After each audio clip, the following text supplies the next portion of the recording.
Buat semua saudara-saudariku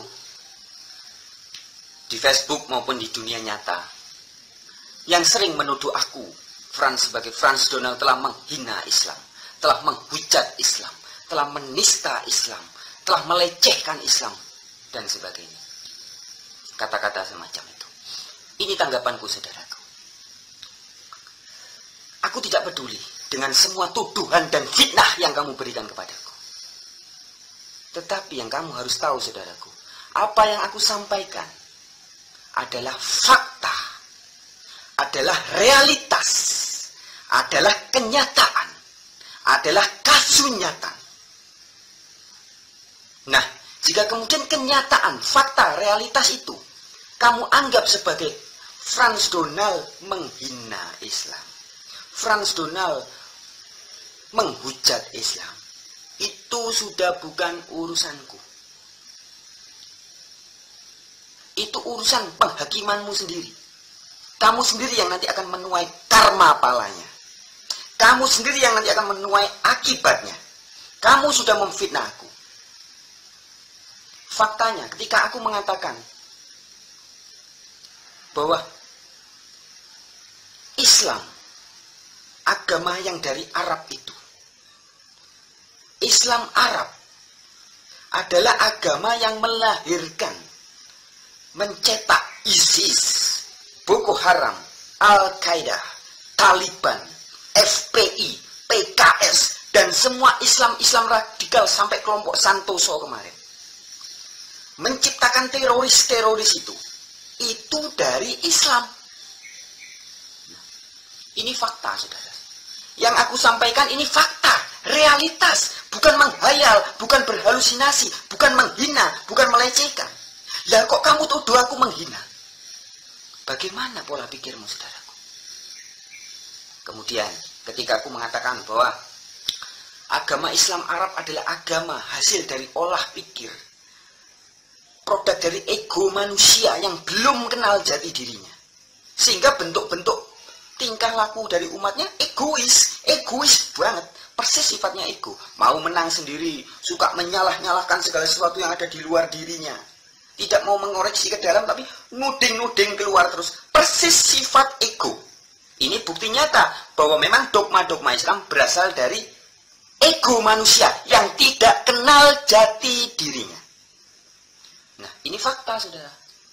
Nah, jika fakta ini kamu sebut aku sedang menghina Islam, aku mengejek Islam, melecehkan Islam, sekali lagi, itu fitnahmu kepadaku. Begitu, saudara-saudari. Oke, nanti kita lanjut di video yang berikutnya. Waktunya mepet.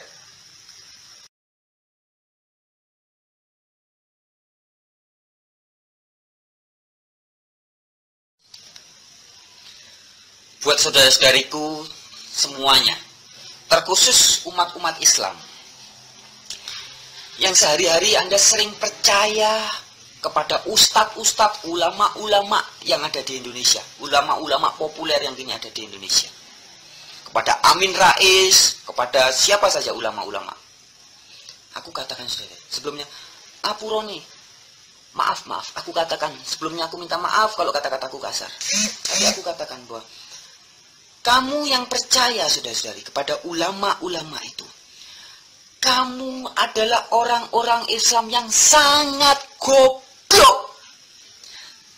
Bahkan ya, kata goblok ini kurang sempurna. Kamu sangat tolol, saudaraku. Tolol banget kamu. Sekali lagi, aku minta maaf kalau kataku ini dianggap sebagai kasar.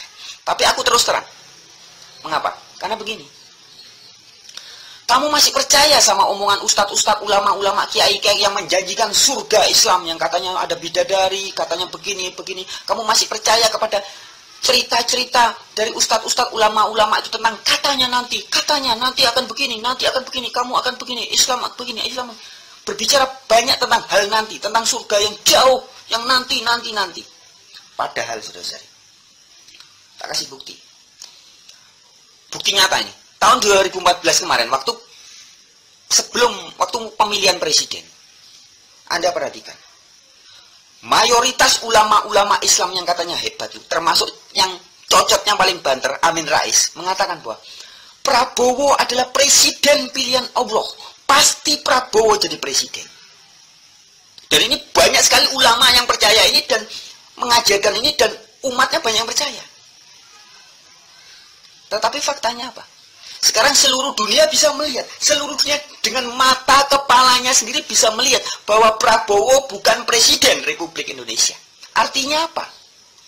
Apa yang dikatakan oleh ulama-ulama, janji-janji dan kata-kata ulama yang berkuar-kuar bahwa Prabowo adalah presiden pilihan Allah, itu double. Itu penipuan, itu dusta, itu janji bohong. Lah, hal yang dekat aja. Jadi waktu itu kan pemilu itu kan jadi beberapa bulan sebelum pemilihan presiden, sekitar 2-3 bulan, ulama-ulama tuh keluar-keluar bahwa Prabowo presiden pilihan Allah. Tapi faktanya bukan. Padahal cuman bedanya sedikit. Lah wong jangka waktu yang sedikit aja loh mereka terbukti salah. Terbukti jelas-jelas salah. Lah kok sampai sekarang hari ini saudara-saudariku muslim Anda masih percaya dongeng-dongeng cerita-cerita yang disampaikan oleh ustadz-ustadz dan ulama-ulama kiai-kiai penipu itu? Kok masih percaya? Masih percaya surga neraka dongeng-dongeng dari ulama-ulama itu? Kalau iya, maka sekali lagi ampurone, aku katakan kamu tolol saudaraku. Kamu tolol banget saudaraku. Begitu saudaraku. Oke, kita lanjut di kesempatan yang berikutnya.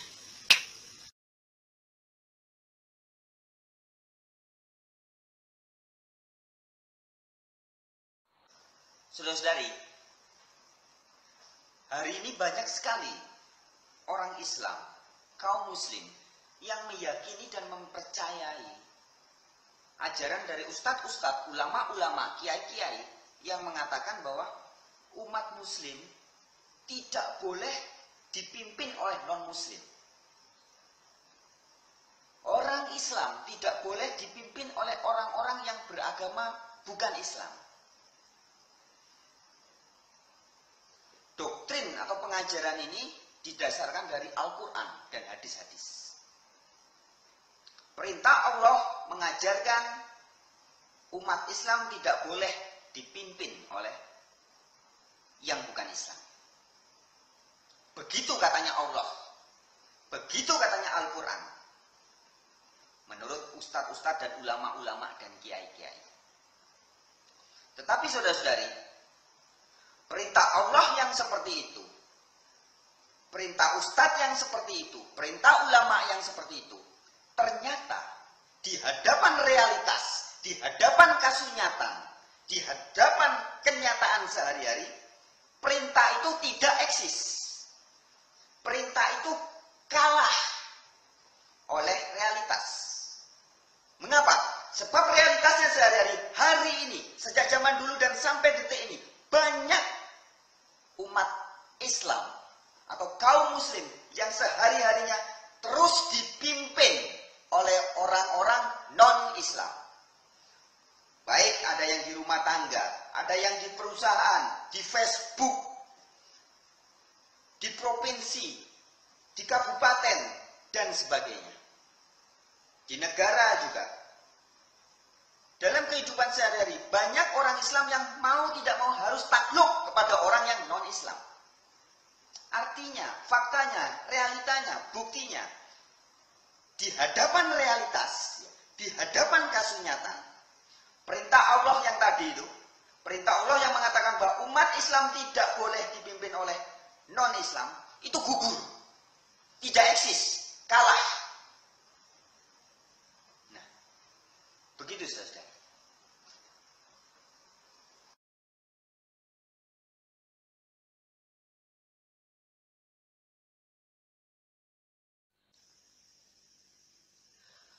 Buat saudara dan saudariku umat Islam dimanapun berada, yang kamu mengaku kamu punya agama sempurna, kamu punya Tuhan yang maha hebat, luar biasa.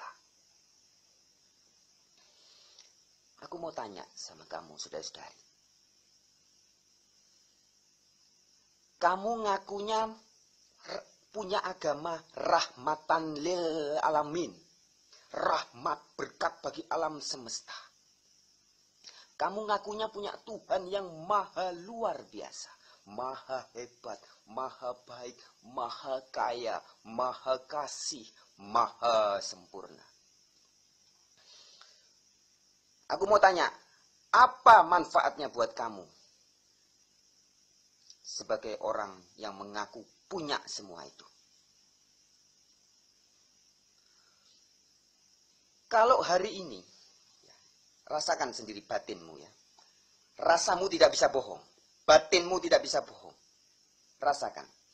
Kalau hanya membaca tulisan-tulisan Frans Donal di Facebook, atau mendengar suara-suara yang keluar dari mulutnya Frans Donal, ternyata terbukti batinmu tidak bisa tentram, batinmu tidak bisa damai, pikiranmu tidak bisa tenang membaca tulisan-tulisan dan suara-suaraku. Maka agamamu yang katamu sempurna itu, yang katamu mau menjadi rahmatan lil alamin itu, hanyalah sampah-sampah dari egomu, alias hayalan-hayalan, imajinasi-imajinasimu aja. Tidak benar-benaran. Kalau benar Islammu adalah rahmatan lil alamin, akan memberikan kedamaian bagi batinmu. Sehingga kamu tidak mudah kalah oleh tulisan-tulisanku, oleh suara-suaraku, oleh kalimat-kalimatku. Kamu tidak mudah bingung, tidak mudah sakit hati, tidak mudah tersinggung. Nah, hatimu yang tidak enak hati itu, hanya oleh suara, oleh tulisan, oleh kalimat-kalimat, membuktikan bahwa sebenarnya tidak ada damai dalam batinmu, tidak ada tentram dalam batinmu. Lah bagaimana bisa kamu mau mengatakan mau menjadi rahmatan lil alamin, rahmat buat alam semesta, buat orang banyak. Lah wong jadi tentram bagi batinmu sendiri saja, tidak bisa.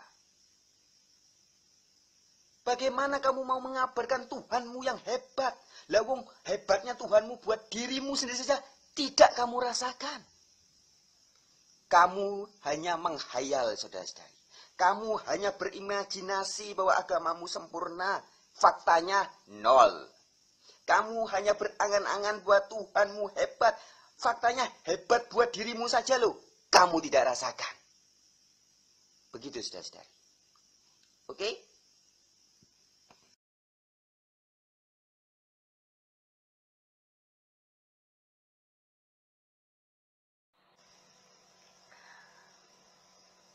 Manusia pada hakikatnya adalah manungsa, manunggaling rasa, atau wadah tempat bersemayamnya segala macam rasa.